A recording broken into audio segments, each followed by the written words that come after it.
Assalamualaikum warahmatullahi wabarakatuh. Waalaikumsalam warahmatullahi wabarakatuh. Bismillahirrahmanirrahim. Alhamdulillahi rabbil alamin. Wassalatu wassalamu ala ashrafil anbiya'i wal mursalin. Sayyidina wa maulana Muhammadin wa ala alihi wa ashabihi al-mujahidin at-tahirin, amma ba'du. Bapak-bapak, ibu-ibu, saudara-saudara kaum muslimin yang berbahagia, sudah bukan merupakan rahasia lagi bahwa kemajuan ilmu pengetahuan dan teknologi modern telah mengantarkan masyarakat manusia kepada menikmati satu bentuk kehidupan yang lebih mudah dan lebih dekat dengan apa yang mereka harapkan. Dengan kemajuan ilmu dan teknologi, dunia telah dirubah oleh manusia seolah-olah dari sebuah daerah yang kosong menjadi kota-kota yang penuh dengan gedung-gedung pencakar langit. Apa yang bagi manusia yang hidup di masa lampau hanya ada dalam idealisme mereka, sekarang ini sudah bukan merupakan rahasia lagi. Orang telah bertandang ke bulan, dan mungkin dalam beberapa tahun yang akan datang, mereka akan mendarat pula di planet-planet lainnya. Kekurangan tanah pertanian bisa diatasi dengan merubah gurun pasir yang gersang dan tandus menjadi areal pertanian yang subur. Hujan lokal dapat dibuat, kekurangan air bisa diatasi dengan penyulingan air laut melalui proses kimiawi. Penyakit-penyakit akan berkurang dan hidup makin dekat kepada apa yang diharapkan. Pertanyaan yang paling mendasar ialah, sudah sampaikah manusia kepada kebahagiaan? Adalah benar, dengan kemajuan ilmu dan teknologinya, manusia mencoba menyingkap tabir rahasia alam ini. Namun tiap kali tabir rahasia itu terbuka, terbentuk pula misteri-misteri baru yang memerlukan jawabannya. Di pihak lain, kemajuan yang diperoleh itu telah melahirkan satu bentuk kehidupan di mana manusia mempunyai satu mitos bahwa seluruh persoalan kehidupan bisa dipecahkan dengan otak manusia. Maka aspek-aspek ketuhanan, mistik dan kerohanian mulai ditinggalkan oleh manusia. Saudara-saudara kaum muslimin yang berbahagia, maka sebagai efek dari kemajuan ilmu dan teknologi itu, kita melihat lahirnya kelompok-kelompok manusia yang otaknya penuh berisi ilmu pengetahuan modern, tapi jiwanya kosong dan hampa, merasa tidak puas dengan ini dan itu, walaupun hidup sudah serba ada dan serba cukup. Akibat lainnya ialah kerusakan terhadap alam. Kita maklum, manusia memulai orientasinya dengan tunduk kepada alam. Pada proses selanjutnya, manusia mulai mengadakan adaptasi, penyesuaian diri dengan alam. Dan selanjutnya, manusia mulai mengadakan eksplorasi, penundukan kepada alam, memanfaatkan alam untuk menunjang kebahagiaan yang mereka dambakan. Akibatnya, penggunaan sumber daya alam yang melampaui batas sering merusak alam itu sendiri. Kita ambil satu contoh misalnya. Akibat meningkatnya penggunaan bahan bakar dan penggunaan bahan kimia, maka terjadilah pencemaran udara. Yang ini akan menyebabkan terjadinya hujan asam, yang menyebabkan matinya plankton dan organisme akuatis air.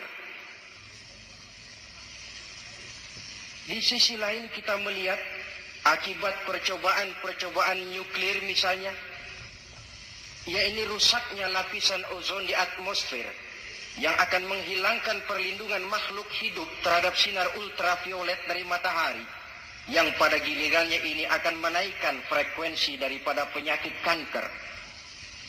Ketidakseimbangan alam sering timbul sebagai dampak dari penggunaan sumber daya alam yang berlebihan. Akibatnya akan kembali kepada manusia itu sendiri.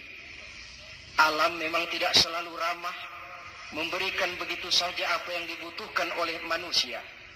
Tetapi alam juga bisa kejam kalau sumber daya yang dimilikinya dikuras secara berlebihan tanpa memperhatikan keseimbangan yang ada di dalamnya. Oleh karena itu, marilah kita mencoba melihat gejala-gejala alam yang sering kita dapati di dalam kehidupan ini. Alam merupakan ayat Allah, ayat yang tercipta oleh Allah. Manusia memang diperintahkan untuk memanfaatkan apa yang bisa dimanfaatkan dari alam ini, tetapi dengan tetap menjaga keseimbangan yang tidak akan menimbulkan dampak negatif bagi kehidupan manusia itu sendiri. Gejala alam sering tidak bisa dianalisa, tidak bisa dideteksi oleh kemajuan teknologi yang serba canggih ini. Bulan-bulan terakhir ini, gejala-gejala alam ini sering menimbulkan hal-hal yang lazimnya kita namakan dengan musibah. Gempa bumi di Tarutung yang belum selesai itu diatasi, menyusul dengan tanah longsor di Padang Panjang. Belum selesai tanah longsor diatasi orang, Bengkulu dihantam banjir, puluhan jiwa hanyut tanpa nyawa.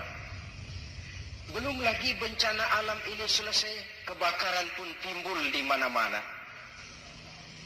Gejala apa semua ini? Ilmuwan mungkin akan menjawab, oh, kalau terjadi gempa bumi itu gejala alamiah, biasa proses pergeseran kulit bumi. Kalau ada tanah longsor, oh itu karena memang karakter tanahnya yang labil. Salah manusia kenapa tinggal di situ. Mungkin merupakan gejala alamiah, kata para ilmuwan.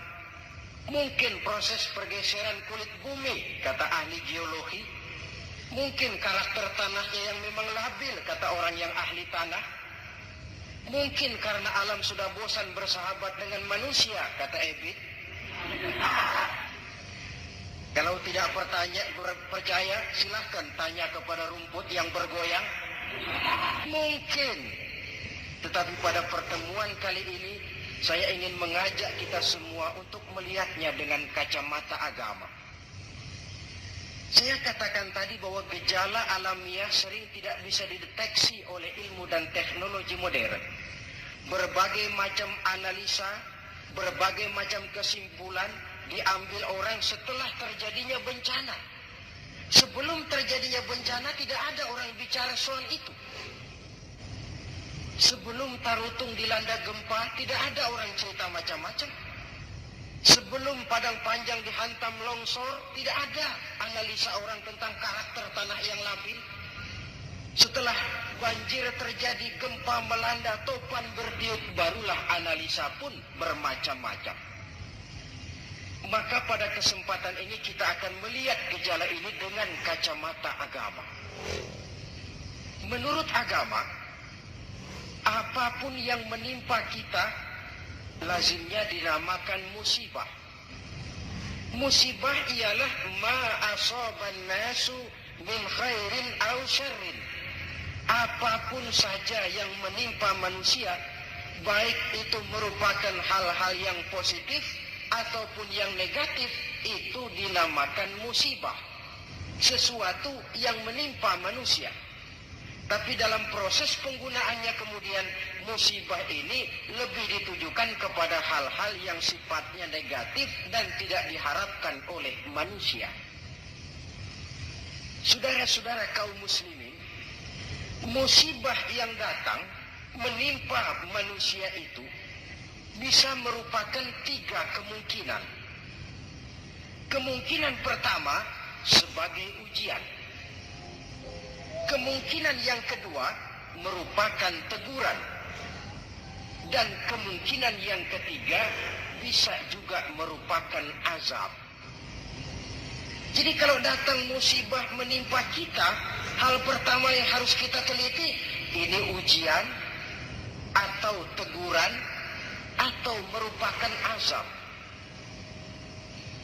Kalau musibah itu menimpa orang-orang yang beriman, petani yang rajin sujud tapi sawahnya dihantam wereng, peladang yang rajin beribadah tapi kebun jambunya dimakan ulat misalnya, itu merupakan ujian. Sebaliknya, seorang mukmin yang gemar melakukan dosa lalu mendapat musibah, itu merupakan teguran agar dia kembali ke jalan yang benar. Sedangkan kalau orang kafir yang mendapat musibah, itu merupakan azab pada kehidupan di dunia ini. Syukurlah kalau musibah yang menimpa kita merupakan ujian. Sebab musibah yang merupakan ujian ini, jikalau kita jalani dengan lapang dada, tetap bertawakal kepada Allah, akan memberikan pahala kepada kita. Apa saja musibah yang merupakan ujian itu? Dalam surah Al-Baqarah ayat 155, Allah Subhanahu wa taala menjelaskan, A'udzu billahi minasyaitonir rajim. وَلَنَبْلُوَنَّكُمْ بِشَيْءٍ مِنَ الْخَوْفِ وَالْجُوعِ وَنَقْصٍ مِنَ الْأَمْوَالِ وَالْأَنْفُسِ وَالثَّمَرَاتِ. Dan pasti, kata Allah, ada lamu taukid di sini, dan pasti kami akan menguji kamu. Dengan apa? Bisyai'im minal khauf, dengan sebagian kecil dari rasa takut. Rasa takut yang tidak beralasan itu merupakan musibah. Musibah yang ujian buat orang-orang yang beriman. Kadang dalam hidup ini kita dihinggapi rasa takut. Yang kaya takut jatuh miskin. Yang berpangkat berkedudukan tinggi takut kalau jatuh lagi. Takut pensiun. Takut, dan paling akhir takut mati. Bisyai'im minal khauf, kami coba, kami uji kamu dengan sebagian kecil daripada rasa takut. Wal ju', dan rasa lapar. Kelaparan yang melanda dunia di Ethiopia misalnya, di Bangladesh misalnya, dan di belahan bumi-bumi lainnya. Timbul pertanyaan, di negara-negara komunis itu jelas orangnya tidak bertuhan semua. Tapi jarang yang kedengaran kelaparan. Apa ini? Inilah ujian buat orang-orang yang beriman. Sebagian kecil dari rasa takut dan rasa lapar. Wa naqsin minal amwal, kekurangan harta. Entah kemalingan, entah kebakaran, entah banjir yang menyebabkan rusaknya harta benda. Wasamarat, dan kekurangan buah-buahan, panen tidak jadi, musim panas berkepanjangan, wereng ngamuk, ulat melanda. Ini merupakan musibah yang ujian. Menghadapi ujian semacam ini, Allah menjelaskan dalam kalimat berikutnya, wabasyiris sabirin, dan gembirakanlah orang-orang yang sabar menghadapi ujian tadi itu. Siapa sih orang yang sabar itu? Dalam pengertian sehari-hari, maaf ya, kita sering salah kaprah dengan sabar ini. Menurut kita yang namanya sabar itu orang yang diem, ayem, nggelenggem, gak macem-macem, itu kita sebut sabar. Sudah ketahuan gak salah apa-apa, kepalanya ditampar orang, kelepah. Diem aja. Temennya bilang, sampean gak salah ditampar kok diem. Saya lagi sabar. Oh, saya kira sabar yang begini ini sabar yang salah pasang. Siapa sih orang yang sabar ini? Ayat selanjutnya menjelaskan, ini yang disebut tafsirul ayat bil ayat. Ayat mentafsirkan ayat. Siapa orang yang sabar itu? Alladzina iza asabathum musibah qalu inna lillahi wa inna ilaihi raji'un. Orang yang sabar ialah orang yang kalau mereka kena musibah, mendapat kesulitan, kesukaran, mereka sadar kembali kepada prinsip inna lillahi wa inna ilaihi raji'un. Sesungguhnya kami berasal dari Allah dan sesungguhnya kami akan kembali kepada Allah. Bukan ucapannya, tapi penghayatannya yang terpenting dalam kehidupan. Kalau ini yang jadi basis kehidupan, rasa takut tidak perlu ada dalam hidup ini. Walaupun kekurangan harta, kekurangan buah-buahan, kena musibah lapar, tidak perlu ada rasa takut. Kenapa? Kita sadar segalanya datang dari Allah, akan kembali menghadap Allah. Kalau kita punya jabatan tinggi, tidak takut diberhentikan, tidak takut pensiun. Kenapa? Sadar. Dulu pun waktu saya lahir ke dunia, saya enggak bawa jabatan apa-apa. Kalau sekarang harus pensiun atau diberhentikan, inna lillahi wa inna ilaihi raji'un. Terlahir pun ke alam ini, tidak ada saya menyandang pangkat. Kan tidak ada bayi lahir di pundaknya lalu jadi kopral. Tidak ada. Inna lillahi wa inna ilaihi raji'un. Kalau satu saat dia kehilangan harta yang dicintainya, dia sadar lalu kembali. Dulu pun ketika lahir ke alam ini, tidak ada harta yang saya bawa. Telanjang saya lahir.